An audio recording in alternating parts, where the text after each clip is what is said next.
में आए हुए पार्टी के तमाम पदाधिकारी साथ अपने कार्यक्रम, अपने संबोधन के बाद सबका एक एक कर नाम भी हम लेंगे ताकि एक बार सबका परिचय सबसे हो जाए। पर उससे पहले साथियों, आज 13 जून 2024 का ये दिन कई बार संजोग देखिए कैसा होता है, समय का चक्र कैसे चलता है। हमारे जमुई से सांसद अरुण भारती जी ने जिक्र किया कि यही महीना था जब आप लोगों ने अपना समर्पण पार्टी के प्रति दिखाया था। ये महीना ही नहीं था बल्कि आज भी का दिन था। 13 जून 2021 का ही दिन था जब पार्टी ने वो एक बुरा दौर देखा।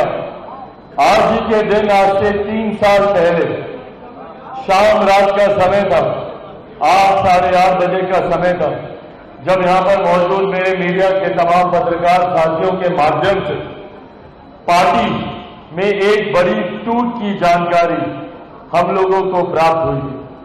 और न सिर्फ उस दिन पार्टी टूटी थी बल्कि परिवार भी टूटा था।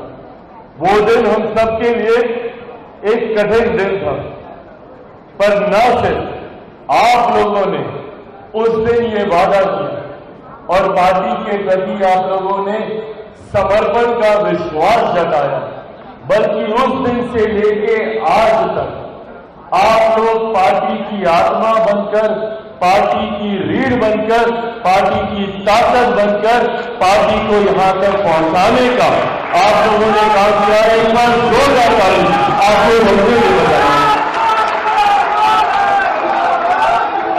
साथियों, कोई दल, कोई पार्टी, कोई नेता अपने कार्यकर्ताओं के बिना कुछ नहीं होता। आप लोग हैं तो हम लोग हैं, अगर आप लोग नहीं तो हम में से किसी की औकात नहीं है, किसी की हैसियत नहीं है कि वो आगे बढ़ सके। ऐसे में जो समर्पण, जो विश्वास आप लोगों ने पार्टी के उस कठिन दौर में दिखाया, बिना इस बात की उम्मीद किए हुए, बिना ये सोचे हुए कि आने वाले दिनों में पार्टी को क्या मिलेगा नहीं मिलेगा, आप लोगों को क्या मिलेगा नहीं मिलेगा।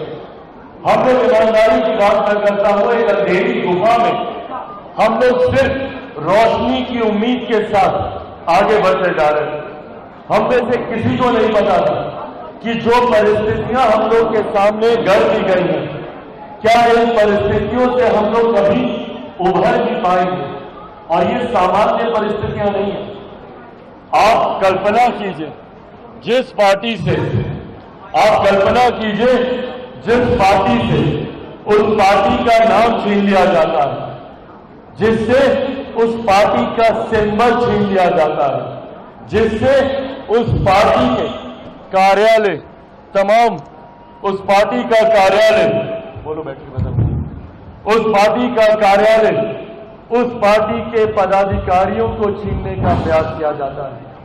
ऐसे में हम लोगों ने पूरी तरीके से एक नई शुरुआत हम लोगों ने करने का प्रयास किया। मेरे लिए भी व्यक्तिगत तौर पर भी वो एक बहुत कठिन दौर था। इस बात का तो दुख था ही मुझे कि मेरी पार्टी, और एक ऐसी पार्टी जिसको मेरे नेता, मेरे पिता आदरणीय रामविलास पासवान जी ने अपने खून पसीने से सींचने का काम किया। उन्होंने पूरी ताकत अपनी लगाई पार्टी को आगे बढ़ाने की। तमाम वो पुराने साथी जो आज भी सदन में मौजूद हैं, वो लोग जानते हैं कि जब मेरे नेता, मेरे पिता आदरणीय रामविलास पासवान जी ने सन 2000 में पार्टी की शुरुआत की और लोक जनशक्ति पार्टी के नाम से, बंगला छाप के नाम से उन्होंने इस पार्टी को आगे बढ़ाने की सोच के साथ सन 2000 में इस पार्टी की नींव को रखा। उनके रहते भी पार्टी ने कई उतार चढ़ाव देखे। हम लोगों ने 2004 का वो चुनाव देखा जब पार्टी ने पहली बार लोकसभा का चुनाव लड़ा और एक नई जीत हासिल की। 4 सांसद उस वक्त हम लोग के जीत कर आए थे। पर हम लोगों ने वो दौर भी देखा जब 2009 में पार्टी का प्रदर्शन बेहतर नहीं रह पाया था। हम लोगों के सांसद उस वक्त जीत नहीं पाए थे, पर उस वक्त भी मेरे पिता आदरणीय रामविलास पासवान जी ने कतई कभी हार नहीं मानी और वो उसी तरीके से संघर्ष करते रहे। अगले 5 साल उन्होंने अपने स्वास्थ्य की चिंता किए बगैर अपने आप को पार्टी के प्रति समर्पित करने का काम किया और उनकी इसी मेहनत और इसी संघर्ष का परिणाम था कि 2014 में पार्टी ने अप्रत्याशित जीत हासिल की। 7 सीटों पर हम लोगों ने चुनाव लड़ा और 6 सांसद हम लोगों के पार्टी से जीत कर आए। और 2019 में भी हम लोगों ने इसी परिणाम को दोहराने का काम किया।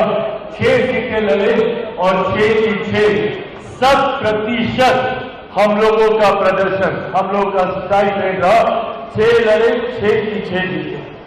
इस बार विपरीत परिस्थितियां थी। हमारे नेता आदरणीय रामविलास पासवान जी का साया हम लोगों से उठ चुका था। उनका मार्गदर्शन हम लोगों के साथ नहीं था, उनका मार्गदर्शन हम लोग के साथ नहीं था। ऐसे में कई विरोधी घात लगाए बैठे थे। हम लोगों से एक चूक होने के इंतजार में वो लोग अपनी नजरें गड़ाए बैठे थे कि हम लोग एक गलती करें और वो हम लोग का गिरेबान आकर पकड़े। उन लोगों ने बार बार इस बात का भ्रम फैलाने का प्रयास किया कि इस बार पार्टी उस प्रदर्शन को नहीं दोहरा सकती जो हमारे नेता के नेतृत्व में होता था। उन लोगों ने पूरी ताकत झोंकी। कई अपने भी थे जिन्होंने ये भीतरघात करने का प्रयास किया। कई अपने इस मौके की तलाश में थे कि पार्टी गलती करे, परिणाम में कोई चूक हो और हम लोग इनके सर पर चढ़े। पर जो लोग ये उम्मीद कर रहे थे, जो लोग ऐसी कल्पना कर रहे थे, वो लोग भूल गए थे कि ये पार्टी हमारे नेता आदरणीय रामविलास पासवान जी की पार्टी है। उन्हीं के विचारों, उन्हीं के सिद्धांतों पे चलने वाली पार्टी है। वो लोग भूल गए थे इस बात को कि ये पार्टी मेरे नेता आदरणीय रामविलास पासवान जी के आशीर्वाद से आगे बढ़ने वाली पार्टी है।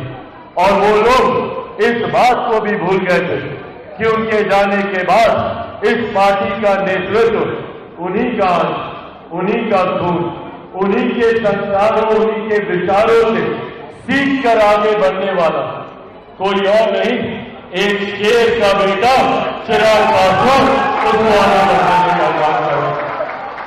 अपनी जीत पर जश्न जरूर मनाएंगे, अपनी जीत पर उत्साहित जरूर होंगे, पर किसी दूसरे का बुरा देखकर हम लोग जश्न मनाएं या किसी दूसरे की डाउनफॉल पर हम लोग उत्साहित हो, ये हम लोग के संस्कार कतई नहीं हो सकते। और ये एक शुरुआत है। अभी हम लोग को कई सीढ़ियां चढ़नी बाकी है। अभी कई मंजिलें हैं जो हम लोग को हासिल करनी है। और मैंने हमेशा कहा, लोकसभा का चुनाव हम लोग के लिए मात्र एक पड़ाव है।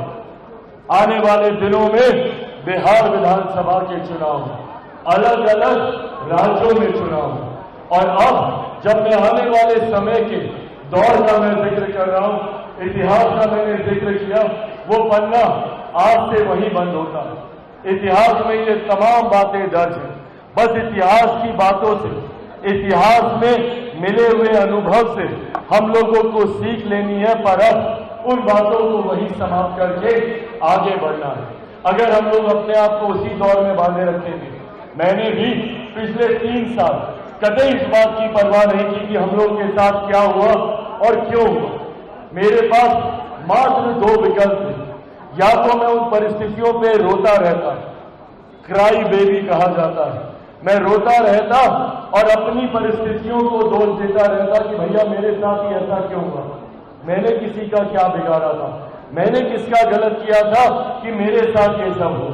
तो या तो मैं रोते रोते ये 3 साल बिता देता या लड़ाई लड़ता, एक फाइटर बनकर अपने लिए संघर्ष करता, अपने लिए परिस्थितियों को बदलने का प्रयास करता। मैंने दूसरे विकल्प को चुना और आज उस संघर्ष का परिणाम है, आज उस संघर्ष का ही परिणाम है कि हम लोग इन नई ऊंचाइयों तक हम लोग पहुंचे हैं। ऐसे में इतिहास से सीखते हुए अब आगे बढ़ना है। आज जब ये नई परिस्थितियां हम लोग के समक्ष है, जहां पार्टी के स्तर पर देखा जाए 5 सांसदों के साथ हम लोग एक मजबूत परिस्थिति में मौजूदा केंद्र की सरकार में हम लोग मौजूद हैं, तो वहीं राजनीतिक तौर पर भी देखें तो एक बड़ी जिम्मेदारी केंद्रीय मंत्री के तौर पर जो हम लोगों के कंधे पर आई है, उसको भी उतनी ईमानदारी से, उतनी ही मेहनत से हम लोगों को पूरा करने का प्रयास करना है। पर हाँ, आने वाले दिनों में जो सपना मेरे नेता, मेरे पिता आदरणीय रामविलास पासवान जी ने देखा था संगठन के विस्तार को लेकर, अब मैं यह आग्रह अलग अलग राज्यों से आए हुए अपने तमाम साथी पदाधिकारियों से करूंगा। हर कोई चाहता है कि हम लोग अपने अपने राज्यों में हम लोग चुनाव लड़ें। ये सोच हर पार्टी की रहती है और हर दल की रहती है और ये रहनी भी चाहिए, ये स्वाभाविक सी सोच है। पर ऐसे में मेहनत भी हम ही लोगों को करनी होगी। अगर हम लोग मेहनत जमीन पर नहीं करेंगे और ये उम्मीद करेंगे कि चुनाव के वक्त गठबंधन हम लोग को बुलाएगा और बैठे बैठाए हम लोग को बोलेगा कि भैया आप इतनी सीटें ले लीजिए और चुनाव लड़ लीजिए, ऐसा कतई नहीं होने वाला। ऐसे में हम लोगों को पहले वो ताकत अर्जित करनी होगी जिस ताकत की वजह से हम लोग अपने संगठन को उस मजबूती तक पहुंचा सके कि कोई भी गठबंधन हम लोगों की अनदेखी ना कर सके। आज जिस तरीके से बिहार में हम लोगों ने पार्टी को उस ऊंचाइयों तक हम लोग लेकर गए, जिसका श्रेय मैं पार्टी के बिहार प्रदेश के अपने तमाम पदाधिकारी साथियों को दूंगा और विशेष तौर पर पार्टी का नेतृत्व कर रहे हमारे प्रदेश अध्यक्ष राजू तिवारी जी को दूंगा, जिन्होंने मजबूती से पार्टी का नेतृत्व प्रदेश में करने का काम किया। ऐसे में मौजूद मैं यहां पर हर प्रदेश के अपने प्रदेश अध्यक्ष से यह आग्रह करूंगा कि अपने अपने राज्यों में पार्टी के संगठन पर अब आप लोग ध्यान दें। हम लोगों का कार्यक्रम केंद्रीय मंत्री होने के नाते वैसे भी आने वाले दिनों में हर राज्य में हम लोग का कार्यक्रम लगेगा ही लगेगा। और जहां एक तरफ प्रधानमंत्री जी के द्वारा दी गई जिम्मेदारियों का निर्वहन करने के लिए मैं हर राज्य में आऊंगा, तो वहीं पार्टी का राष्ट्रीय अध्यक्ष होने के नाते संगठन की भी बैठक, मैं कभी भी किसी भी कार्यक्रम से आऊंगा तो संगठन की बैठक जरूर कर जाऊंगा, ये भी वादा है।